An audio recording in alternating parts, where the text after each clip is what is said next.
आने के लिए तत्पर हुए हैं और अब सब साधकों शिष्यों की, साधक और साधिकाओं की इस तौर पर आनंद और तन्मयता से भाग लेना, गुरु चरणों में पहुंचना, घर पर त्योहार मनाकर यहां पर गुरुधाम की इस पवित्र भूमि पर त्योहार मनाना, आप सबका मैं पूर्ण हृदय से स्वागत करता हूं कि आपने यहां आकर गुरुधाम की इस पवित्र भूमि पर, इस पवित्र भूमि को और अधिक आपकी क्रियाओं के माध्यम से, आपकी आने की उपस्थिति के माध्यम से और अधिक यश, सम्मान, वैभव, कीर्ति में बढ़ोतरी हुई है। और यह आप सबकी शिष्यता का फल है, आप सबकी निस्वार्थ सेवा का यह क्रिया है कि हम निरंतर गुरुधाम की पवित्र भूमि पर बड़े भाव से गुरु चरणों में, सदगुरुदेव माता के चरणों में पहुंचकर अपनी आस्था, विश्वास, समर्पण में और अधिक तीव्रता, तेजी लाकर और अधिक बढ़ोतरी लाकर हम अपने जीवन को धन्य कर रहे हैं। और जो हमें सदगुरुदेव माता जी से जो मुख से जो उनको जो आशीर्वाद प्राप्त हुआ, जो क्रिया कार्य प्राप्त हुआ, जो चेतना, जो दिव्यता प्राप्त हुई, जो आज्ञा सदगुरुदेव माता जी ने दी, उस आज्ञा का हम सब साधक साधिकाएं, शिष्य शिष्याएं अक्षर पालन कर रहे हैं। और मैं आप सबको पूर्ण से साधुवाद देता हूं, आपको ज्ञान देता हूं, चेतना देता हूं कि इसी प्रकार से ये जो हमारी पवित्र भूमि है, जो हमारी योग्य भूमि है, जो हमारा संसार में सबसे सर्वश्रेष्ठ जगह है, उस जगह की मर्यादा, उस जगह की वैभवता, उस जगह की आध्यात्मिक चिंतन और अधिक आप आशीर्वाद से पूरे जगह संसार में फैलाएं और इसी प्रकार से एक शिष्य बनकर सदगुरु की आध्यात्मिक चेतना को, ज्ञान को प्राप्त करने के लिए तत्पर योग्य बन सके। होली के इस महान पर्व पर आपको यही आशीर्वाद प्रदान करता हूं। परम पूज्य गुरुदेव की, वंदनीय माता जी की। और सेवा और समर्पण के माध्यम से शिष्य क्या क्या प्राप्त कर सकता है और शिष्य का स्वरूप न तो उसकी जाति होती है, न उसका रंग होता है, न उसका भेद होता है। वह केवल एक सेवा और समर्पण से बना हुआ है।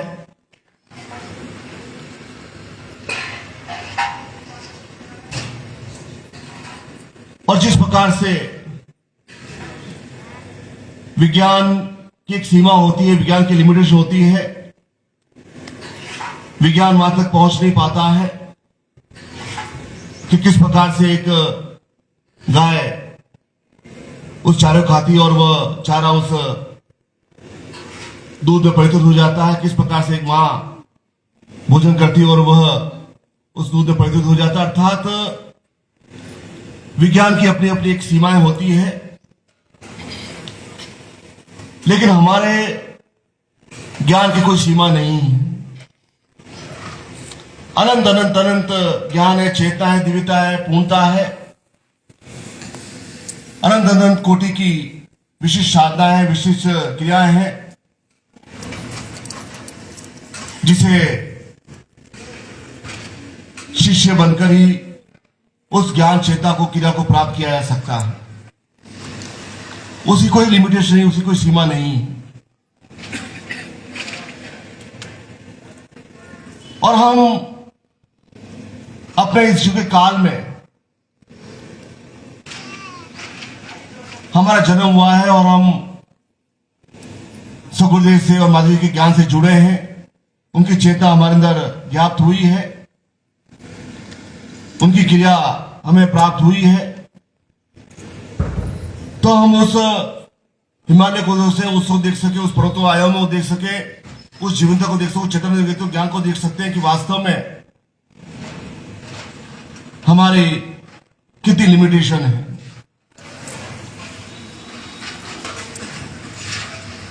और उस चेतना, ज्ञान और सिद्धि और पूर्ण को प्राप्त करने के लिए उस मनुष्य देह को धारण करना पड़ता है, उस मनुष्य योनि में जन्म लेना पड़ता है, उस मनुष्य जीवन में वह क्रिया करनी पड़ती है। क्योंकि जब सातवां ने शिष्यों से सदगुरुदेव से पूछा कि आपने संन्यास भी लिया है और गृहस्थ जीवन का भी पालन किया है, तो आपको कहां ज्यादा आनंद आया है और कहां आपको, उन्होंने कहा कि संन्यास जीवन में एक ही अलग मस्ती थी, एक अलग ही क्रिया थी, अलग ही तरंग थी, और गृहस्थ जीवन में आकर मैं यही एक बच्चों खाना खिला रहा हूं, पति निर्वाह कर रहा हूं, अर्थात क्रिया कर रहा हूं, कुछ पद इकट्ठे कर रहा हूं,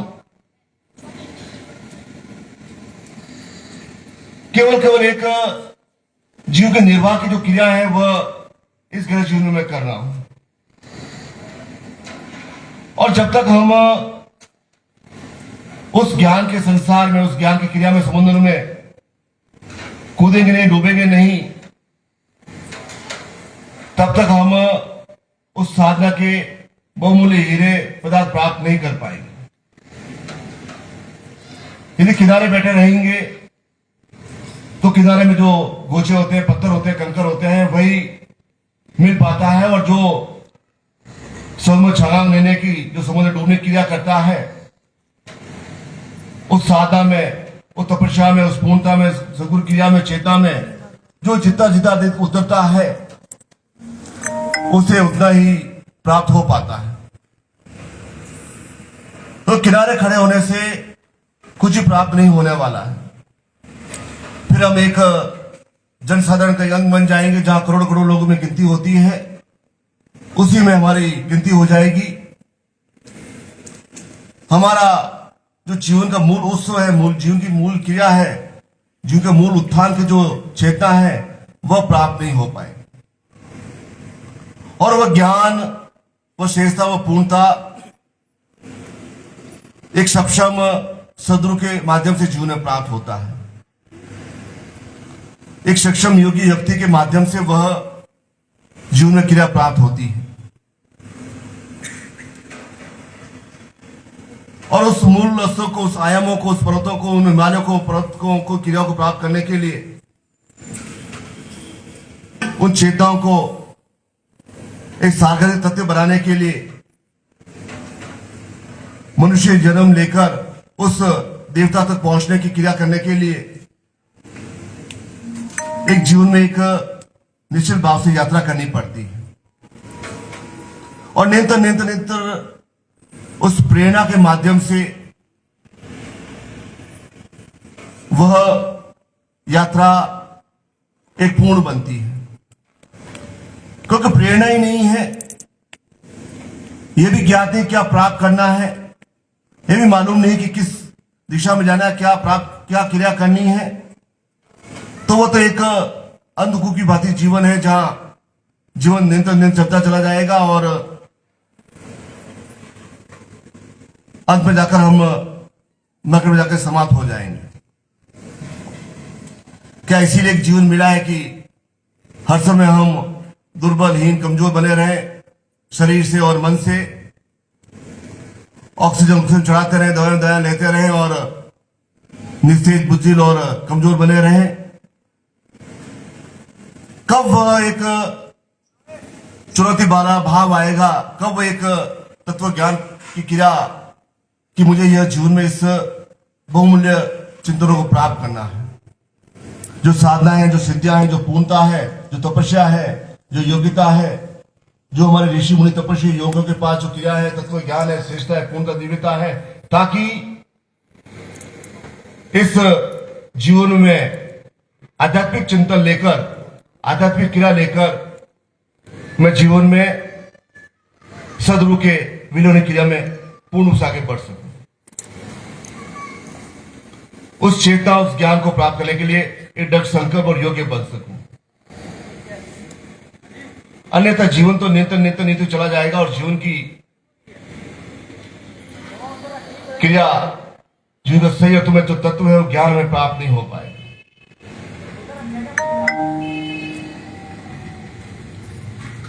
इसलिए इस क्रिया के लिए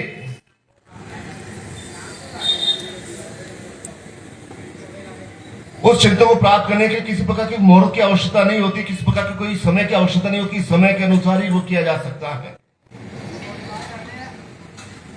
शास्त्रों में कहा जाता है कि आषाढ़ महीना में देवता शयन करते हैं और कार्तिक एकादशी में देवता जगते हैं। तो फिर हम आषाढ़ महीने में भगवान शिव की पूजा कैसे करते हैं, शारदा नवरात्रि में किस प्रकार की क्यों मां दुर्गा की पूजा करते हैं। अर्थात देव सोए हुए नहीं है, वे तो हर समय चैतन्य है, हर समय तत्पर है, हर समय क्रिया करने की देने के लिए। हमारे अंदर का जो एक अवस्था है वह सोई हुई है। या तो सदगुरु वो ज्ञान दे नहीं रहे हैं,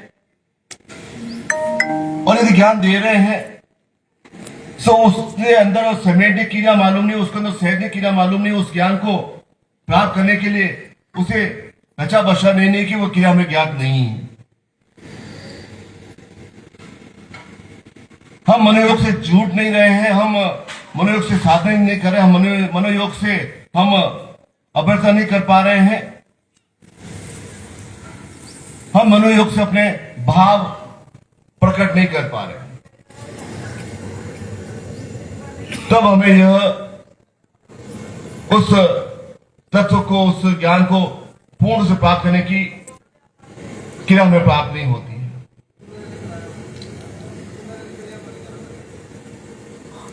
क्योंकि राम और कृष्ण, महावीर और बुद्ध और ऋषि मुनि तपस्वी योगी महर्षि जिनका संसार में नाम हुआ है, वह एक सामान्य व्यक्तित्व ही थे।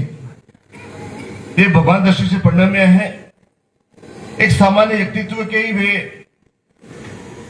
क्रियात्मक पक्ष में थे। और लेकिन वे आगे चलकर जीवन के मध्य काल में जब उन्हें चेतना प्राप्त हुई, जब ज्ञान प्राप्त हुई, दिव्यता प्राप्त हुई, पूर्णता प्राप्त हुई, तो वे चैतन्य कहलाए, महाप्रभु कहलाए, देवता कहलाए। अन्यथा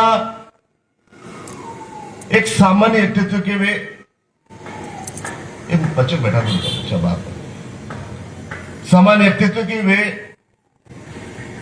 अर्थात उनका जन्म वो इस तरह पर हुआ, तो वे एक, ये नहीं कि मैं ईश्वर हूं, मैं भगवान हूं, मैं इतना अधिक हूं, मैं तो मुझे पूजो, मेरा ध्यान करो, मेरे मंदिर बनाओ। उस चैतन्य अवस्था तक पहुंचने के लिए, उस ज्ञान को प्राप्त करने के लिए उन्होंने कौन सी विद्याएं, कौन सी अवस्था पार की, कौन सी चिंतन प्राप्त किया, वह महत्वपूर्ण होता है।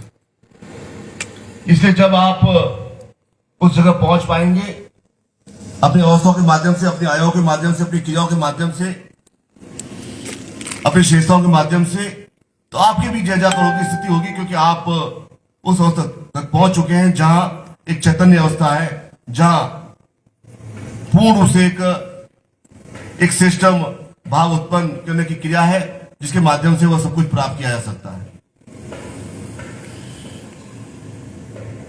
और यह क्षण होते हैं, कुछ क्षण होते हैं जो बहुमूल्य क्षण होते हैं। उन क्षणों की तुलना किसी अन्य क्षणों से नहीं की जा सकती। एक एक प्रत्येक क्षण का महत्व होता है हमारे जीवन में।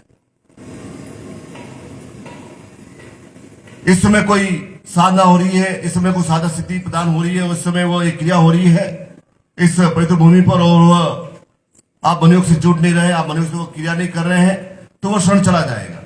फिर वापस क्षण कब आएगा यह न आपको ज्ञात है न अन्य को ज्ञात है। उस क्षण को चूकना अर्थात जीवन की एक श्रेष्ठ मूलभूति को चूकना है। इससे जितने क्षणों तक हम यहां पर हैं, जितने क्षणों तक हमारी उपस्थिति यहां पर है, तो पूरी तन्मयता, भाव, चैतन्य, क्रिया, तत्पर प्राप्त करने की क्रिया, पूर्ण रूप से एक सहज भाव लेने की क्रिया, वह इस समय हमारे मन में उत्पन्न होनी चाहिए, ताकि मन हमारा एकाग्र हो सके। क्योंकि शरीर तो अभी सदेगा नहीं, शरीर में व्याधि है, कमजोरी है, पीड़ा है, बीमारी है, तो शरीर को तो आप साथ नहीं सकते हैं, लेकिन मन को साथ सकते हैं। मन आपके एकाग्र अवस्था में हो सकता है, मन पर आप नियंत्रण कर सकते हैं। और जब आप इन क्षणों को में जब मन पर नियंत्रण कर लेंगे, मन के माध्यम से उस चिंतन को प्राप्त कर लेंगे, तो वह आपके लिए बहुमूल्य धरोहर बन जाएंगे। एक प्रकार से एक श्रेष्ठ क्रिया आपके जीवन में, आपको एक श्रेष्ठ उपलब्धि प्राप्त हो पाएगी।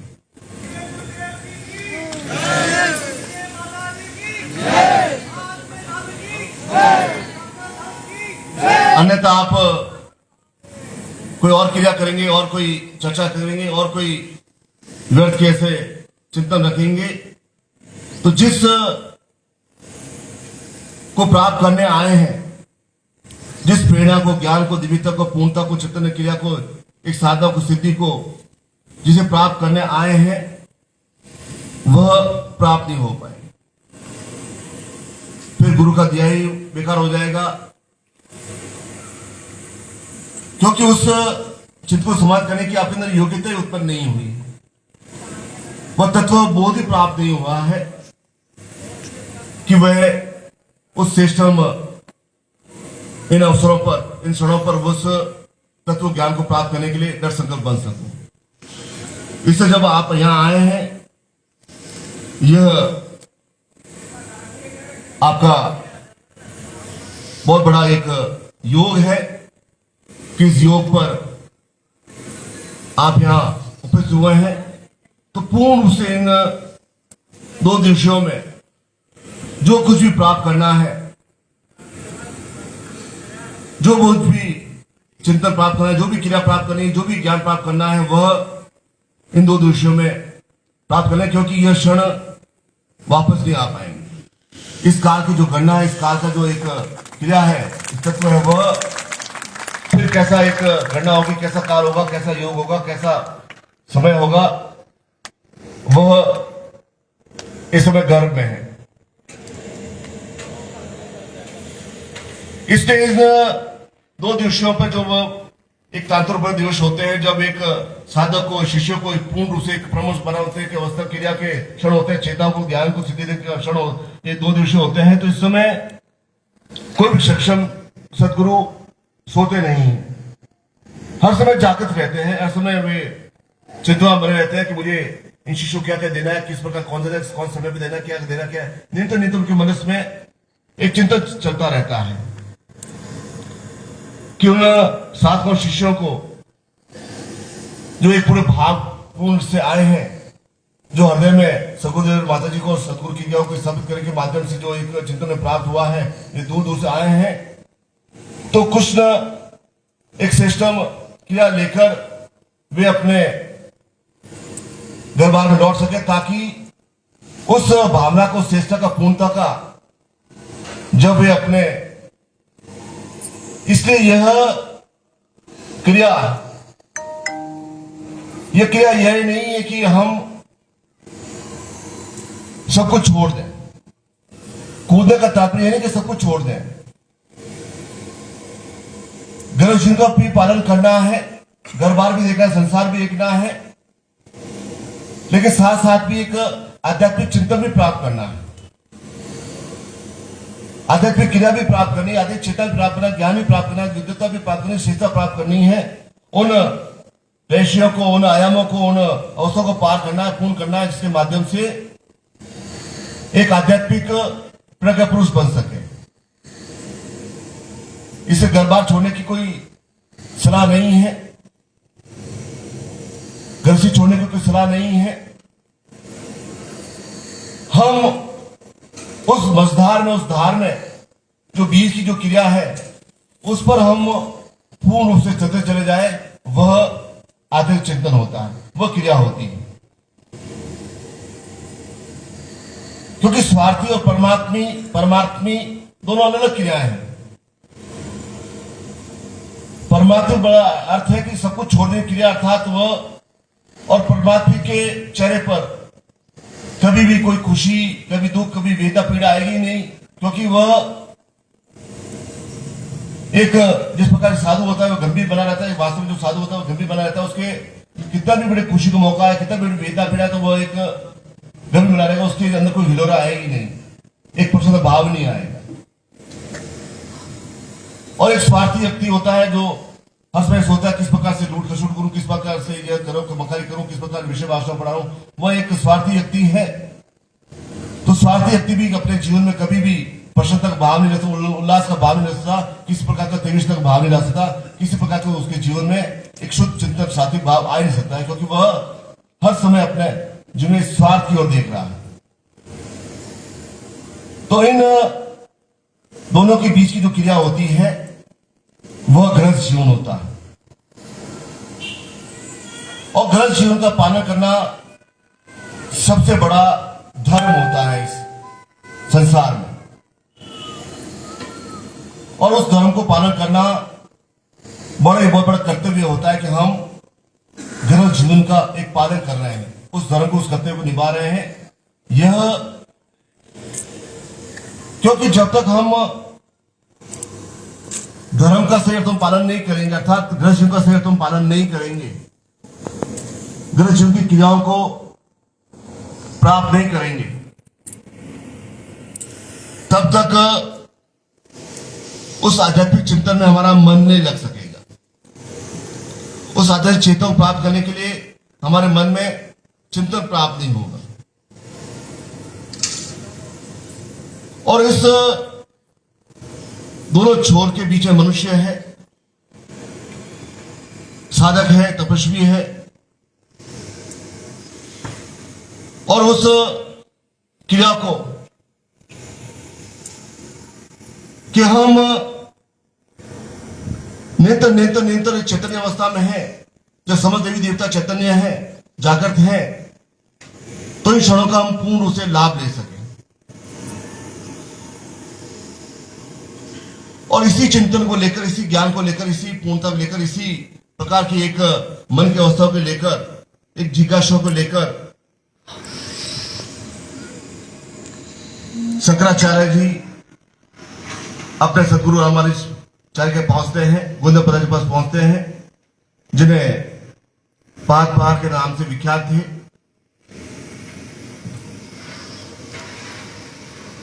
और जब वे जाते हैं, कहा ठेठ केरल का एक छोटा सा गांव, और कहा मध्य प्रदेश में निवास करने के उनका आश्रम।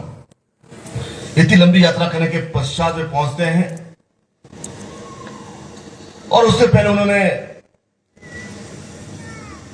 उस जीवन में अत्यंत ही कष्ट वो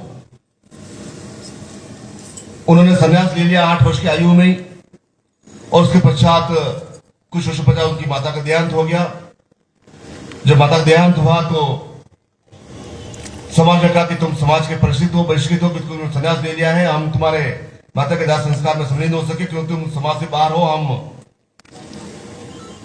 तो कितनी विधा पीड़ा हुई जो मां की राजपुत्र में उठाकर उन्होंने मुखाग्नि, और उन्होंने निश्चय किया कि जब तक इस समाज को मैं बदलूंगा नहीं, तब तक मुझे चैन प्राप्त नहीं होगा। और उस चेतना ज्ञान को जितना प्राप्त करने के लिए वे उन्होंने भगवान शिव की एक पूर्ण उस विनियोग भाव से साधना की, और भगवान शिव ने कहा कि तुम्हें जो प्राप्त करना है, तुम्हें इन सदगुरु से प्राप्ति हो सकता है। वे तुम्हें वो ज्ञान दे सकते हैं। और जब यात्रा करके उनके पास पहुंचते हैं, और तो कुछ दिन पहले मालूम था कि इसने भगवान श्री की साधना की, तपस्या की है, और यह बालक एक सर्वश्रेष्ठ बालक है, इसके अंदर बहुत बड़े भाव है, चिंतन है। तो उन्होंने कहा कि तुम क्या मुझसे प्राप्त करना चाहते हो, तुम्हारी क्या पीड़ा है, तुम्हारी क्या मन की इच्छा है, तुम मुझे विस्तार से बताओ। उन्होंने कहा कि मैं संकोच हूं, आपके सामने बोल नहीं पा रहा हूं, लेकिन मेरी कई कई इच्छाएं हैं, क्योंकि भगवान शिव ने कहा कि तुम्हारे केवल 32 वर्ष की आयु है, और 20-22 वर्ष मुझे हो चुके हैं, और इन 10-12 वर्षों में पूरे भारतवर्ष में आर्यवर्त का एक पताका लहरा रही है। मुझे आर्यवर्त की वह दौर को पुनः स्थापन करना है, और मुझे तो वो ज्ञान विद्यता मुझे कैसे प्राप्त हो पाएगी, और मेरे कुछ प्रश्न है, वह प्रश्न आपके सामने रखना चाहता हूं। उन्होंने कहा कि पहला प्रश्न है कि क्या मनुष्य जीवन में, जब मनुष्य जीवन प्राप्त होता है, तो वह क्या जिस प्रकार से सर्प एक कायाकल्प कर लेता है, अपनी पुरानी केचुल को उतारकर एक नवीन त्वचा धारण कर लेता है, क्या मनुष्य जीवन में ऐसा संभव है? जिस प्रकार से भगवान शिव के ऊपर नाग है, शेषनाग पर भगवान विष्णु लेटे हुए हैं, और जब एक सर्प ऐसा कर सकता है, तो क्या मनुष्य अपने जीवन में ऐसा कर सकता है कि वह वृद्धावस्था को दूर दूर धकेल सके, पूर्ण से पे कायाकल्प कर सके? तो भगवान बुद्ध पाद जी कहा कि ऐसा संभव है। बड़ा आश्चर्य हुआ कि दूसरा कहा कि मैं क्या सारे वेद पुराण उपनिषद कहां का तक मैं इन पढ़ता रहूंगा, इतनी आयु नहीं है, और इतनी आयु भी होती तो मैं इन सबको पूर्ण नहीं पढ़ पाता।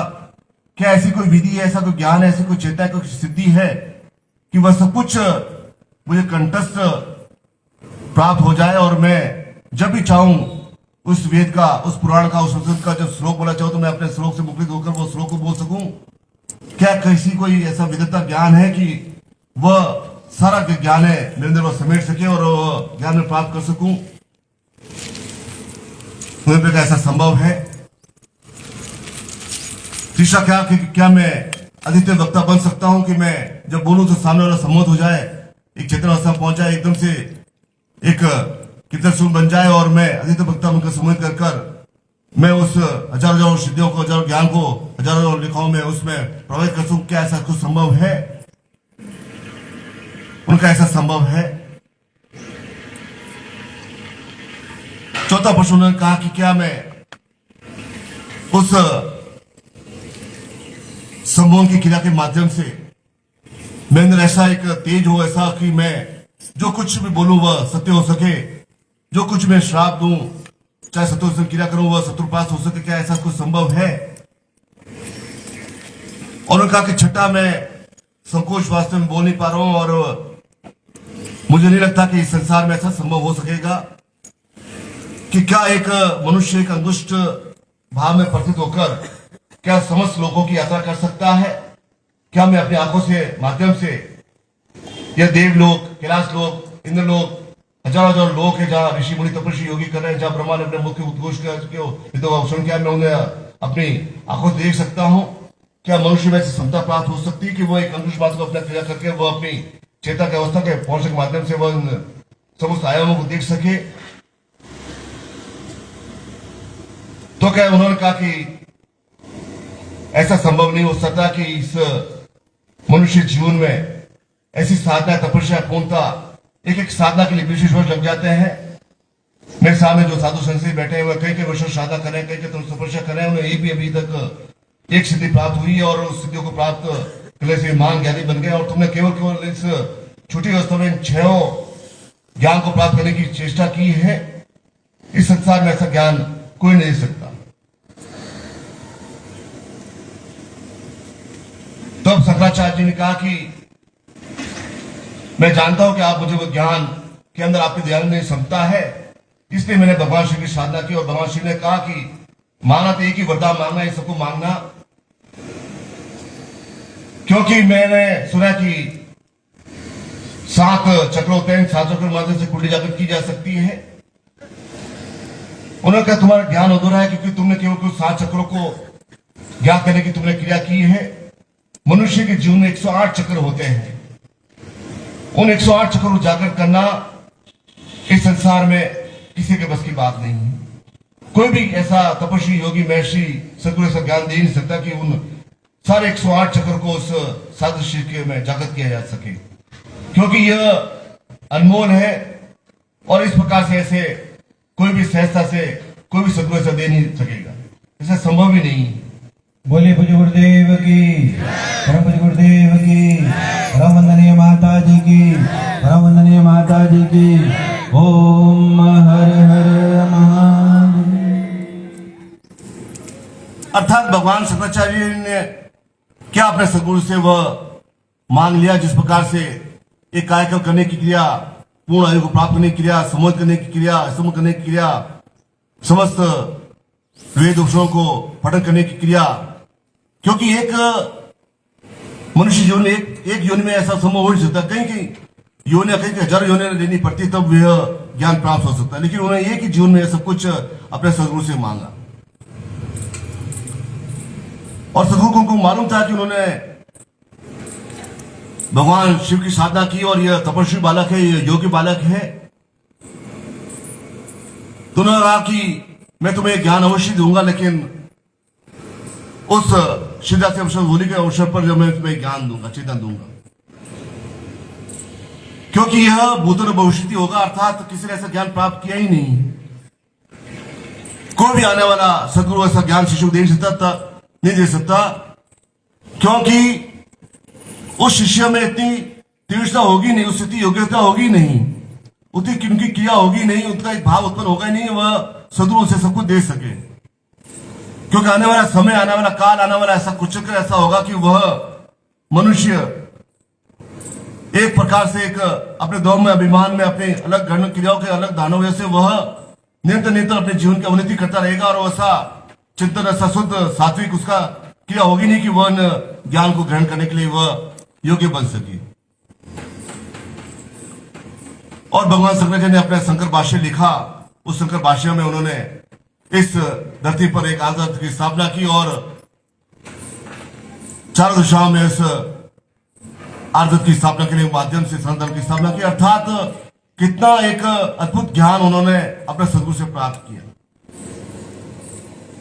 कितनी चेतना उन्होंने प्राप्त की कि इस अल्प आयु में ही, केवल 32 वर्ष की आयु में ही पूरे संसार को दिखा दिया कि सनातन धर्म क्या है, आयु की धरती क्या है। जो उनके हजार ऋषियों का काल जो क्रिया थी वह उन्होंने स्थापित किया केवल 32 वर्ष की आयु में। इसलिए आयु, हम लंबी आयु पाना, बड़ी आयु पाना, दीर्घायु बनना, उनको ज्ञात था कि मैं दीर्घायु बन सकता हूं, मैं जब मैंने पूर्ण आयु प्राप्त किया अपने सदगुरु से मैं कर सकता हूं, लेकिन उन्होंने वो एक काल चक्र उन्होंने पूरा किया कि इस समय मेरी आयु 32 वर्ष है और उसके पश्चात में किसी अन्य लोक में जाकर किसी अन्य क्रिया जाकर मैं ज्ञान दूंगा, चेतना दूंगा। मेरी इस धरती पर इतनी निश्चित क्रिया है और उस क्रिया को मैं उसे पूर्ण करके रहूंगा। इसलिए यह नहीं कि 80 वर्ष की आयु में ज्ञान प्राप्त करें, 70 वर्ष की आयु में ज्ञान करें, 60 वर्ष की आयु प्राप्त ज्ञान प्राप्त करें। जिस समय हमारे अंदर वह भाव हो जाएगा, चेतना तो हो जाएगा, ज्ञान प्राप्त हो जाएगा, क्रिया प्राप्त हो जाएगी, जिस समय हम एक सक्षम योग्य शिष्य बन जाएंगे, तब सदगुरु हमें पूर्ण से वह ज्ञान हमें अंदर आप्राप्त कर देंगे। जो तो हमारे अंदर उस चेता को जागृत करने की, उस क्रिया को जागृत करने की, शिष्यता का एक उच्चतम भाव करार पाश्चात तक पहुंचने की। जब तक पराकाष्ठा नहीं पहुंचेगी शिष्यता की, तब तक वह हमें प्राप्त नहीं हो पाता। क्योंकि संसार में शेर बनने के लिए, शेर बनने के लिए प्रयास करना पड़ता है, औखार बनी पड़ती, दहाड़ भरना करना पड़ता है और छलांग लगानी पड़ती है। तो छलांग लगाकर वह हाथी का सिर फाड़ सकता है, शियार नहीं कर सकते ऐसा। शियार केवल अपने दुबक रहते हैं, झुंड में रहते हैं और वे शियार डरपोक होते हैं। एक छोटी दहाड़ सुनकर वह भाग जाते हैं। शेर अपने जंगल में एक प्रकार से एक शेर के अंदर इतना बल होता है कि उसको दांत से ही वह सारा जंगल हिल जाता है। इसी प्रकार से संसार में युगी युक्तियों की कमी नहीं, इस संसार में साधकों की कोई श्रेष्ठ साधकों की कमी नहीं है, चेताओं की कमी नहीं, ज्ञान की कमी नहीं है। उस पराकाष्ठा तक पहुंचने के लिए शिष्य एक प्रकार से एक निस्वार्थ भाव सेवा करके वो सर्वथा तक पहुंच रहे हैं जहां सदगुरु से वह ज्ञान दे दे, क्योंकि सदगुरु का निर्माण ही इसलिए हुआ कि उस शिष्य को चेता तक अवस्था तक पहुंचाने के लिए। कहा वे निरंतर छोटी छोटी साधना करते रहेंगे, छोटी मोटी अर्चना करते, छोटी मोटी क्रिया करते रहेंगे, क्यों ना एक ही इस होली के उत्सव अवसर पर वह सब कुछ दे दिया जाए जिसके माध्यम से वे अपने जीवन में उस पूर्णता तक पहुंच सके, घर जीवन आध्यात्मिक जीवन में अद्भुत संतुलन पैदा कर सके। इसलिए जब सदगुरु से पूछा गया कि आप अपने शिष्य को यह साधना स्थिति दे देंगे, उन्होंने कहा कि मैं योग्य मैं अवश्य दूंगा। यह ठेका नहीं कि केवल सन्यासियों के लिए, साधकों के लिए ही यह तपस्या यही दीक्षा है कि वही इसके लिए पात्र है। तो उन्होंने कहा, सन्यासियों ने कहा, साधुओं ने कहा कि ये तो मलमूत्र पड़े हुए हैं, अन्न में पड़े हुए हैं। उन्होंने कहा कि मैं मत से प्राण में कोष में परिचित कर दूंगा, जहां इनके अंदर किसी प्रकार कोई व्याधि नहीं रहे, किसी प्रकार कमजोरी नहीं रहे, किसी प्रकार न्यूनता नहीं रहे।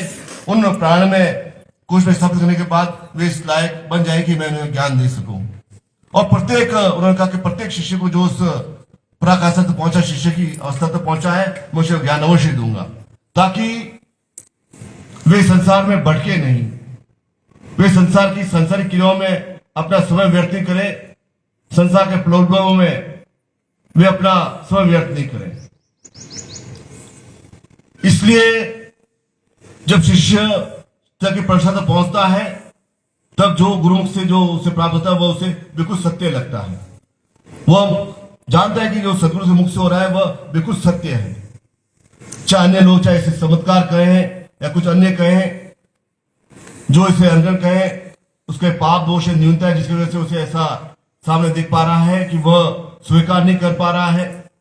चाहे वह पाप दोष किसी रूप में हो, चाहे वह संबंधिक रूप में हो, चाहे परिवार के रूप में हो, चाहे वह अन्य समाज रूप में हो। जब पाप दोष आते हैं, जब उसकी आंखों में पर्दा चल जाता है, तो वह इन सबको एक चमत्कार समझ लग जाता है, इन सबको वह लगने जाता है। यह उस शिष्य के ऊपर देखने की क्रिया है कि वह जानता है कि जो गुरु से जो प्राप्त हो रहा है वह बिल्कुल सत्य है, सत्य है, सत्य है, सत्य रहेगा। तब वह जान लेता है, तभी वह इस कृपा का प्राप्त करने का अधिकारी बनता है। अन्यथा जो इस संसारी विषयों में पड़ा रहता है, संसार क्रिया में पड़ा रहता है, अदर झूल में रहता है, कभी हाँ कभी ना, कभी वह ऐसा करता रहता है, वह एकचित होकर एक क्रिया नहीं करता है, तो वह उसकी झोली हमेशा हमेशा फटी रहेगी, वह कुछ भी ग्रहण नहीं कर पाएगा। इसलिए जो शिष्यता के अभूषण लवलाभ है, पूर्ण से सदगुरु क्रियाओं में लीन है, पूर्ण से अपने आप में डूबे हुए हैं, उन्हीं के लिए वह ज्ञान है, चेतना है, उन्हीं के लिए वह सब कुछ है। तो इस शेषम अवसर पर, इस पूर्ण अवसर पर, क्योंकि मनुष्य केवल यही ज्ञात है कि वह शांत चक्र स्थापित कर दीजिए, इस पर कर दीजिए, और हजारों लाखों लोगों ने ऐसे कुंडली जागृत करने की क्रिया कर दी। वह एक प्रकार से गलत सोच है, इस प्रकार से कल्याण नहीं हो सकता। पूरे 108 चक्रों को जब सदगुरु जागृत करे, तब उसके अंदर वह परमहंस की अवस्था आती है, तब वह शिष्यता की और अधिक क्रिया में चित्त अवस्था पहुंचता है, तब वह उसे वह सब कुछ प्राप्त होता है जो संसार के लिए उसे उपयोगी है, कि वह शाब्दिक अवस्था आ सके, वह अपना खुद का स्वयं बड़ा कर सके, वह अद्वितीय वक्ता सम्मिलित कर सके, वह वाक से निश्चित हो सके, कर्म सिद्ध हो सके, उसी जो आलस्य, प्रमाद, क्रोध सब कुछ समाप्त हो सके, और वह अपने आप में एक शिष्यतम, एक साधु बनकर श्रेष्ठतम क्रिया लेकर वह इस जीवन में आगे बढ़ सके। ऐसे ही आप सबको पूर्ण सदेश आशा प्रदान करता हूं और आपकी जीवन की मंगल कामना करता हूं। बोलिए गुरुदेव की